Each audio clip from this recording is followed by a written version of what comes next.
Bom dia, amigos! Meu nome é Alex Pino e junto com meu pai, Eduardo Pino, formamos o Canaril Bahia. Nós temos uma experiência de quase 40 anos. A criação nossa começou lá na década de 80 do século passado. De lá para cá a gente já ganhou mais ou menos umas 15, 16 vezes a contagem geral nos clubes que a gente já participou, né? Como melhores criadores ou aqueles criadores que somaram mais pontos, tá certo? Além disso, já fomos nessa mesma categoria de criador geral, já fomos 3 vezes campeões do Nordestão, do Campeonato Nordestino de Canaricultura de Cor, e já fomos por 2 vezes, e eu acho ótimo, tenho orgulho danado disso, por isso que eu vou mostrar os troféus, não é prepotência não, é orgulho mesmo, tá certo? Já fomos por 2 vezes campeões no Campeonato Brasileiro da série Isabelinos Pastéis Sem Fator. Vamos falar um pouquinho dos Isabelinos Pastéis. Só que a gente vai dividir os vídeos em 2. Vamos nessa primeira parte falar um pouquinho da parte teórica, tá certo? E depois eu faço um outro vídeo, vou pegar alguns Isabéis Pastéis filhotada que vai participar no concurso desse ano e vou filmando, mostrando a característica de cada um, ponto forte, ponto fraco, para que fique melhor entendido como funciona a análise de um isabelino pastel, beleza? Pronto, vamos começar com a parte teórica e a gente vai retornar um pouquinho no tempo. Primeira coisa, a gente tem que entender que existe canário da linha clara e linha escura. Os isabelinos pastéis são pássaros da linha escura, ou seja, eles têm na subplumagem melanina. Pessoal, os canários da linha clara, a subplumagem é branca. Os canários da linha escura, subplumagem com melanina, tá certo? Pronto. Só que antes de ser pastéis, eles são isabelinos clássicos. Ou seja, a mutação pastel, ela influenciou o isabelino, gerando uma coisa isabelino pastel. Vamos tentar explicar melhor, que não ficou legal, não gostei. Mas vou manter o diacho do vídeo e vou explicar melhor. Vamos lá. Os melânicos, ou seja, os pássaros da linha escura, eles subdividem em pássaros de melanina preta, negra, ou pássaros de melanina marrom. E aí a gente tem uma outra subdivisão, que são os pássaros oxidados, ou seja, com mais melanina, e os diluídos. No caso da melanina preta, acontece algo interessante. Os oxidados são os chamados azuis, verdes e cobres. Neste caso, a nomenclatura dele varia conforme a cor de fundo. Fundo branco, azul, fundo amarelo, verde, fundo vermelho, cobre. Já na melanina marrom, os oxidados é uma única nomenclatura, canela. Aí agora a gente vai falar dos diluídos, onde ocorre uma situação interessante.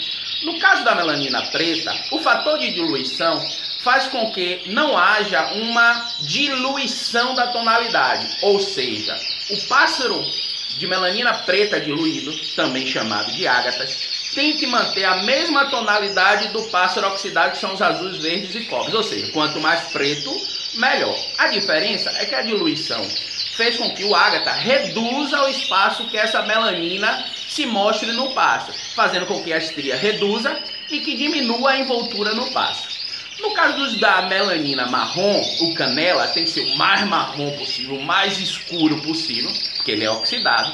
Já no isabelino, além de diminuir o tamanho das estrias e diminuir a envoltura nele, acontece algo diferente dos ágatas. No caso dos isabelinos, que são os diluídos de melanina marrom, há também uma diluição na tonalidade desse marrom. Ou seja, ela sai de o mais marrom possível para uma tonalidade bege. E pense que dá uma complicação danada. Por quê? No caso dos isabelinos, até você achar aquela tonalidade ideal, é um pega pra capar. Porque uns vão dizer que está muito lavado, muito diluído. Outros vão dizer que não, está pouco diluído. Aí fica nessa questão desse equilíbrio. Achar esse ponto que o padrão estipula como ideal nos isabelinos não é fácil não, tá certo? Tanto nos isabelinos clássicos como qualquer outra mutação em cima dos isabelinos. E aí que entra a mutação pastel, que eu vou falar um pouquinho dos isabelinos pastéis.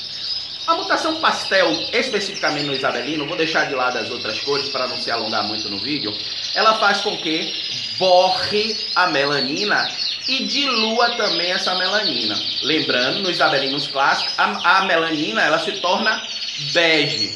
Nos isabelinos pastéis, eu vou dizer que ela dilui um pouquinho mais do bege. Ela fica, vou chamar de creme, para tentar explicar mais ou menos, vocês entendem. Ou seja, ela fica um bege bem clarinho. E faz com que a mutação pastel faz com que dilua as estrias. Então, nos isabelinos pastéis, o ideal é que não haja estria no passarinho. Então, de uma maneira assim geral, o que é um isabelino pastel bom?